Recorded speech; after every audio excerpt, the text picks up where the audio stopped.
Hello guys, welcome to Cloud Geek Education. In today's lesson we are going to talk about friction. We are still under the motion concept, so in today we'll be talking about today's concept is about force and motion. Force and motion. So under force and motion we'll be talking about friction.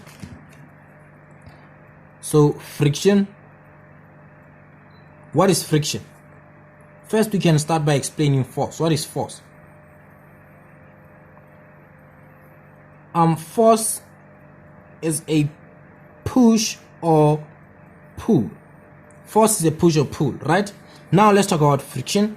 Let's go back to the topic. Friction. What is friction? So friction is the force that opposes motion.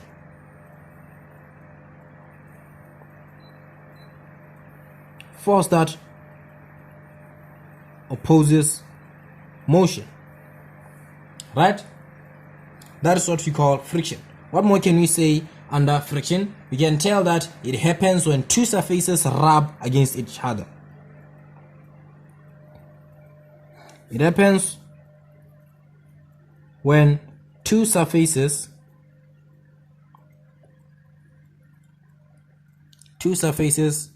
rub against each other. When two surfaces rub against each other, friction happens. What else can we say? Yes, we can tell that it is a result of roughness between the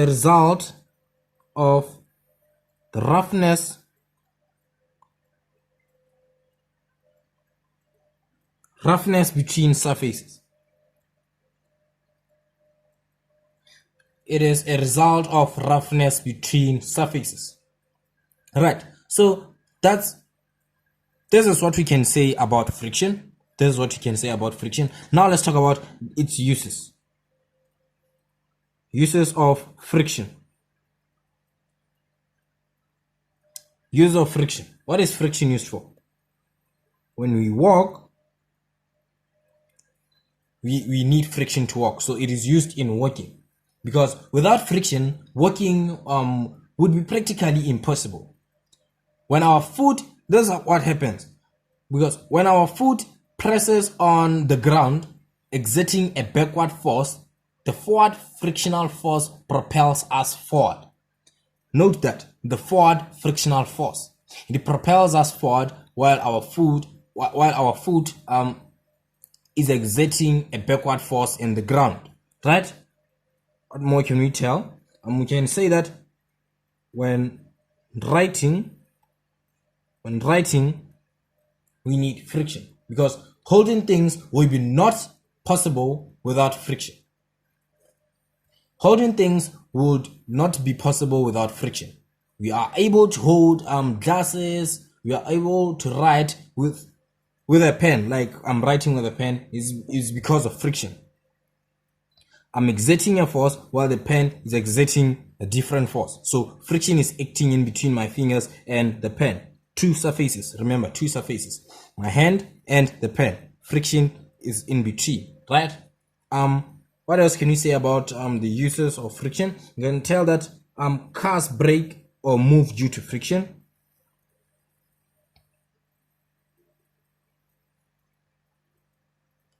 Cars brake or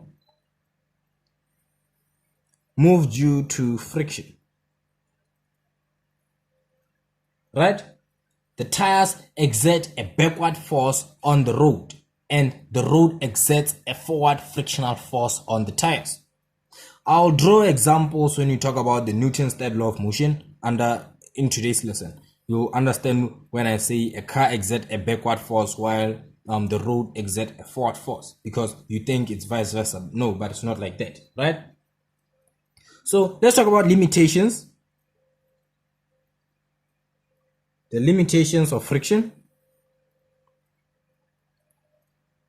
Limitations of friction, right? So friction, you can say it produces unnecessary heat. Friction produces unnecessary heat.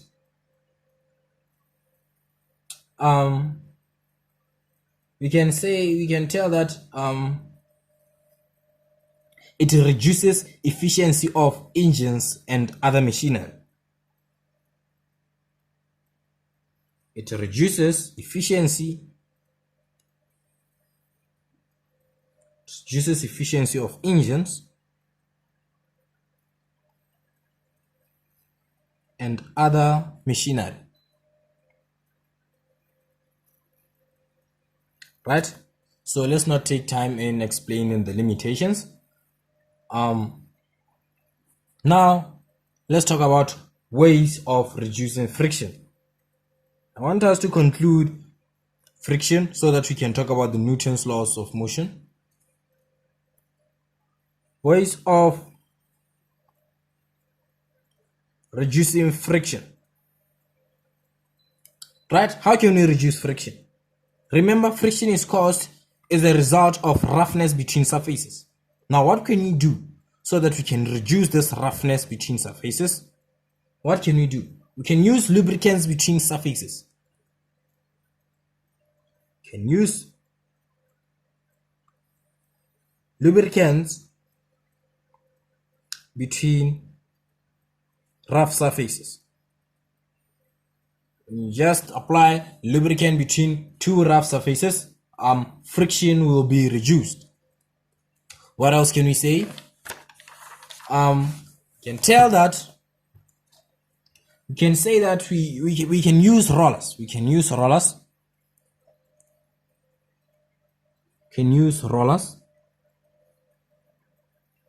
We can just use rollers and put rollers in between surfaces, then friction will be reduced. Remember, now it will be in between. The friction will actually be reduced. The friction will be reduced when you use rollers. You can also polish. Polish a surface. When you want to reduce friction, you can polish a surface. When you polish a surface, you're making the surface smooth. Now you're turning it from a rough surface into a smooth surface. Now when it is smooth, friction won't take place. Right? Friction won't happen. That's it about friction, guys. That's it about friction. I wanted to introduce friction before I talk about the Newton's laws of motion, because a little bit of friction is used, right? Now let's talk about the Newton's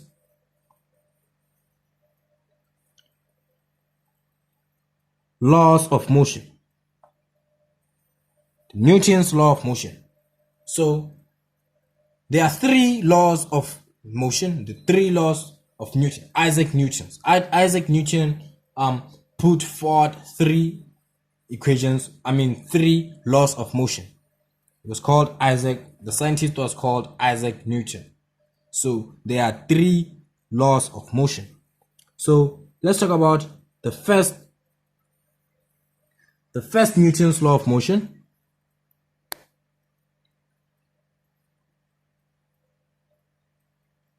First Newton's law of motion. What does it state? It states that a body at rest stays at rest.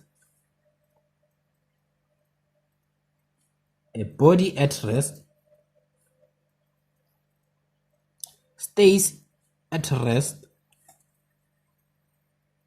and a body in motion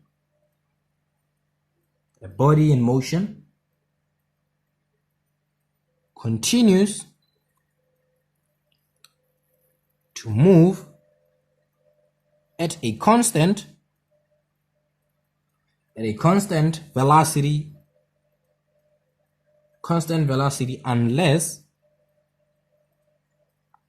unless acted upon an external force. Acted upon an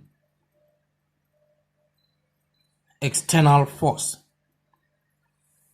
That's the first law of motion.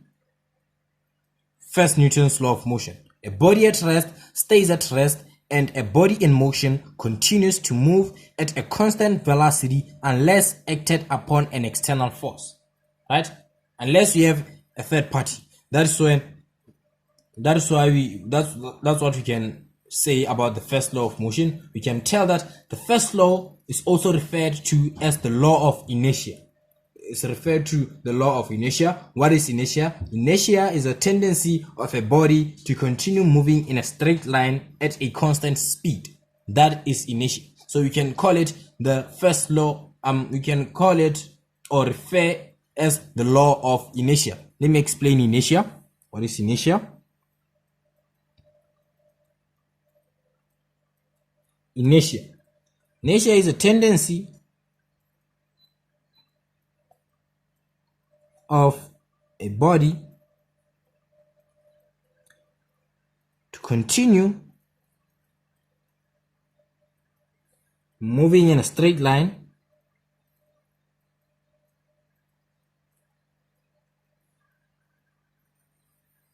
at a constant speed. At a constant speed. That is inertia. So we can refer to it as the law of inertia, right? So it's really hard to imagine the laws. It's really hard to imagine the law on Earth.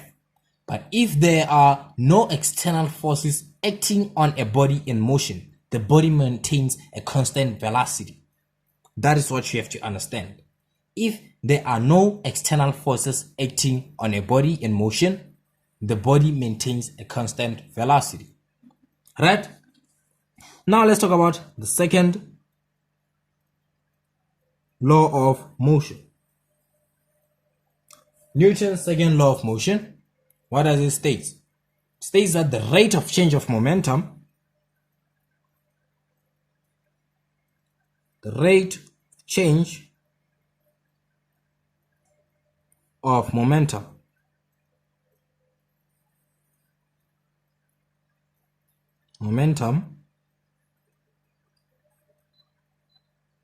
of a body is proportional to the applied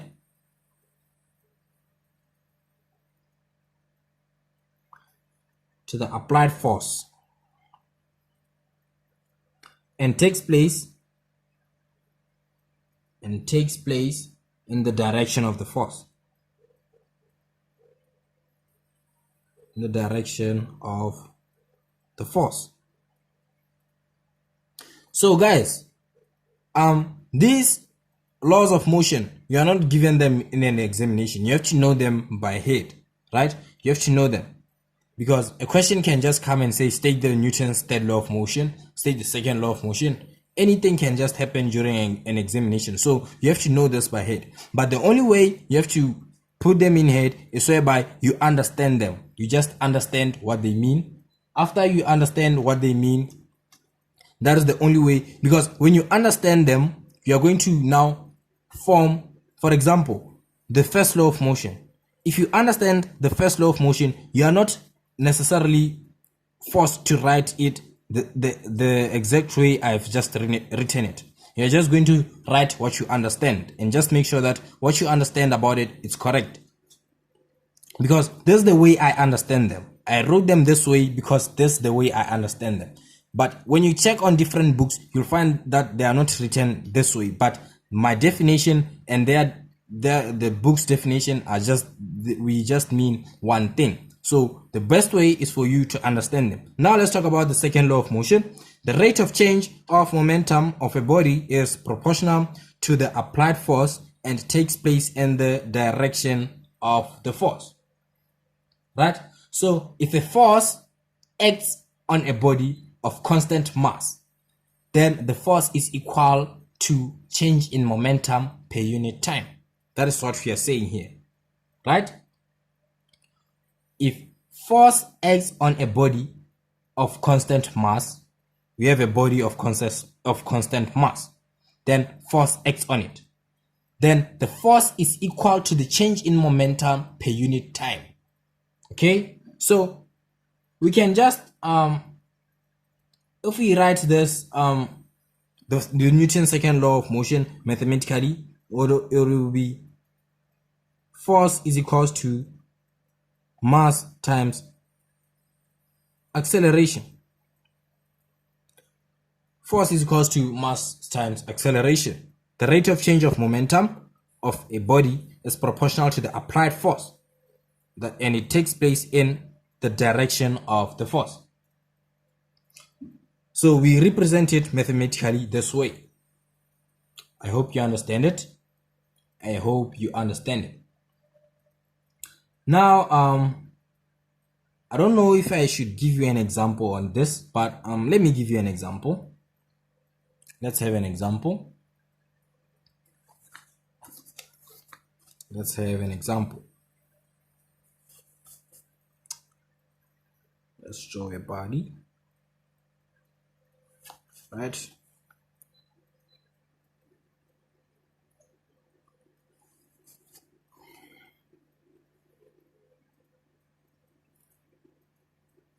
So there's a box. Let's say there's a box, right?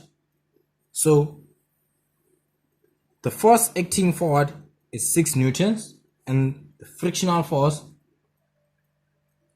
is 2 newtons, right? The opposing force. So what is the resultant force? You're going to subtract 2 from 6 so that we can get the resultant force of the box. 6 minus 2 will give us 4 newtons. So the resultant force is equals to 4 newtons in the direction of the 6 Newton force.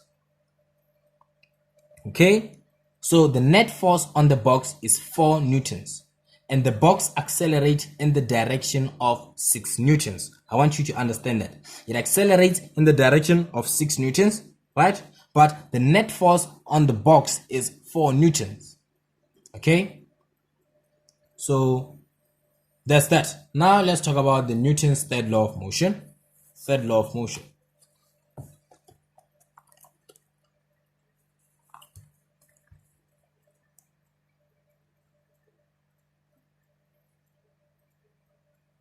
Third law of motion. What does it say? Third law of motion states that for every action,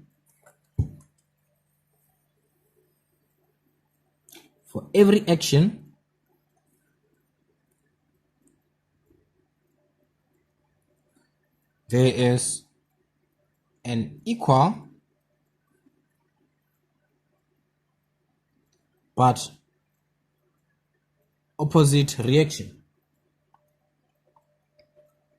Equal but opposite reaction.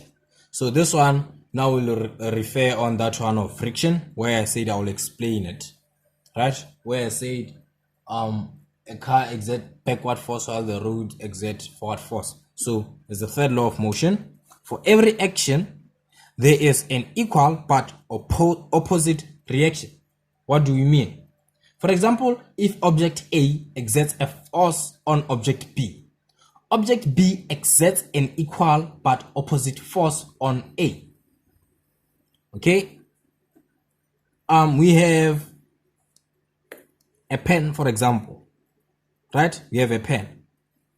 So I'm exerting force in the pen, pushing it to the right, right? I'm exerting force as I'm pushing it. So let's say, for example, I'm exerting a 2 newtons force so that this pen can be pushed, right? So the pen is also exerting a 2 newtons force, but in the opposite direction. That's what's happening. The pen is also exerting a 2 newtons force into my finger, right? But in an opposite direction. So because I'm exerting force to the right, the pen is exerting force to the left with the same force, which is 2 newtons, right?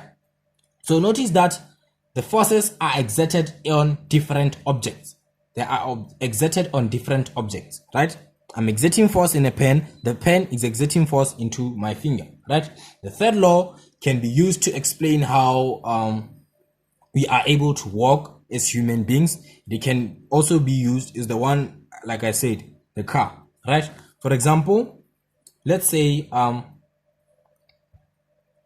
don't know what I'm gonna do here. I want to give an example on how we walk.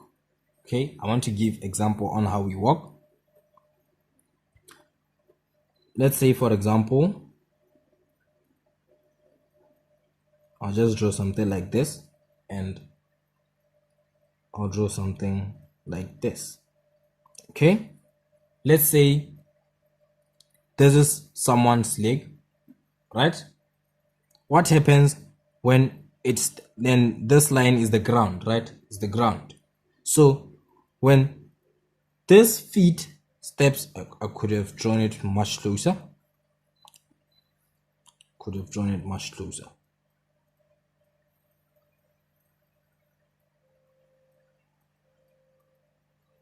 Right.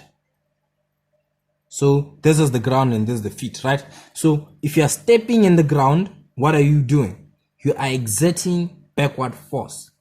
You are stepping, like you are exerting backward force, right? On the ground, right?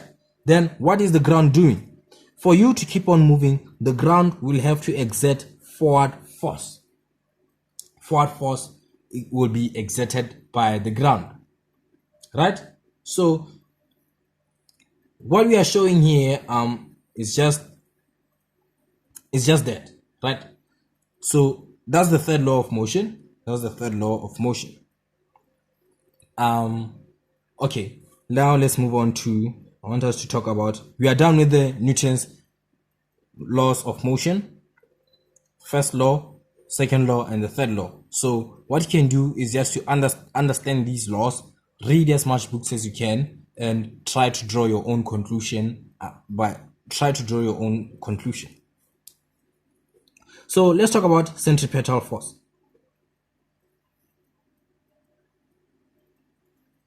Centripetal force. Let's talk about centripetal force. So centripetal force is a force that makes a body to follow a circular path. It is a force that makes a body to follow a circular path.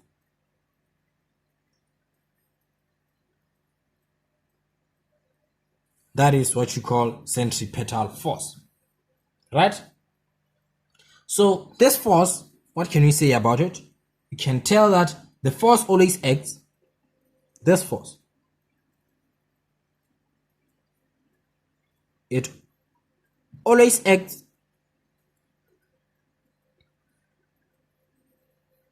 towards the center.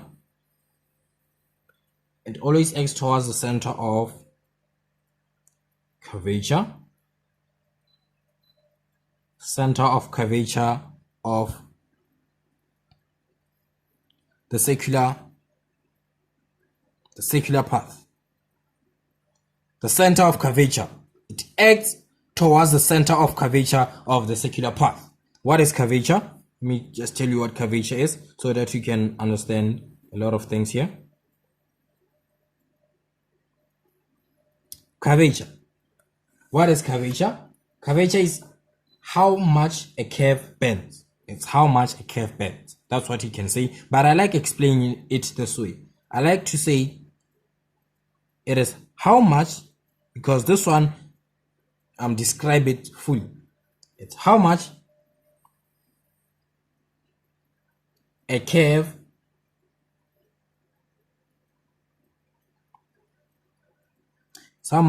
diverts. How much a curve diverts from a straight line. But you can just say it's how much a curve bends. It's how much a curve bends, right? But I like explaining it this way. How much a curve is diverts from a straight line. That is what you call curvature. So back to centripetal force. This force always acts towards the center of curvature of a circular path. For example, let me just draw something here a little bit quick, right?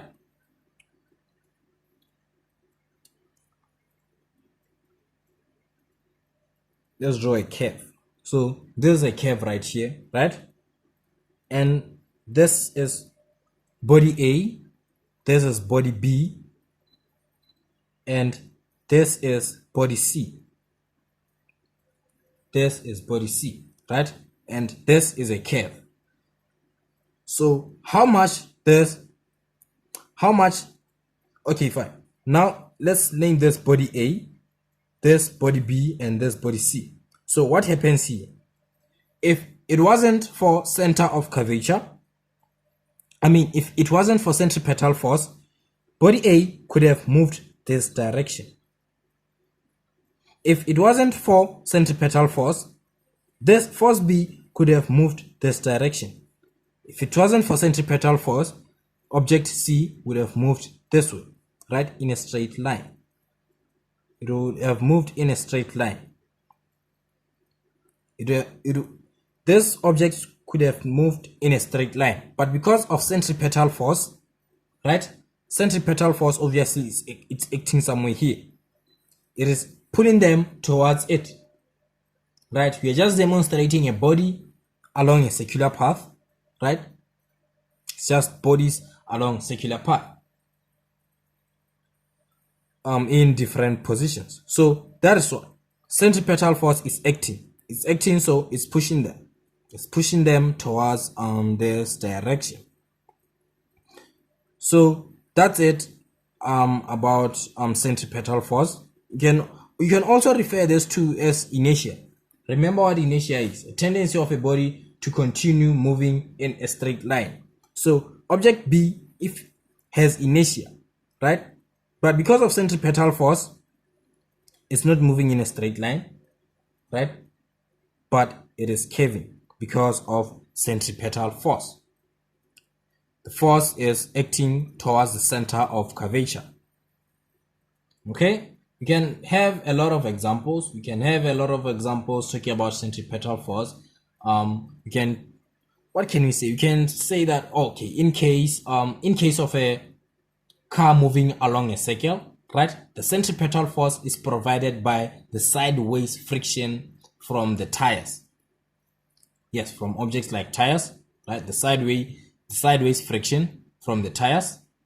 If the front tires are turning to a particular direction, right, that is the sideways friction from the tires.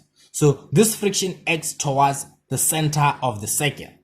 Remember, a car is moving in a circular path. So this friction is acting towards the center of a circle, right? So when an object is tied to a string and spun in a circle, the tension in the string provides the centripetal force. It provides the centripetal force required for a circular motion. So what we are just saying is that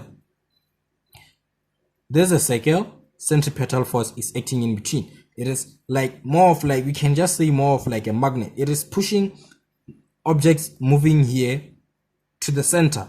It is pushing them to a center. Objects are being pushed to the center. There's centripetal force, center of curvature. Okay, so I think we are done now. We are done with today's lesson. So in the following lesson now, we'll be talking about moments. We're going to be talking about moments. So we're just breaking down physics, making physics easy for you guys. So thank you guys for being attentive. I'll see you guys in the next lesson. We'll be talking about moments.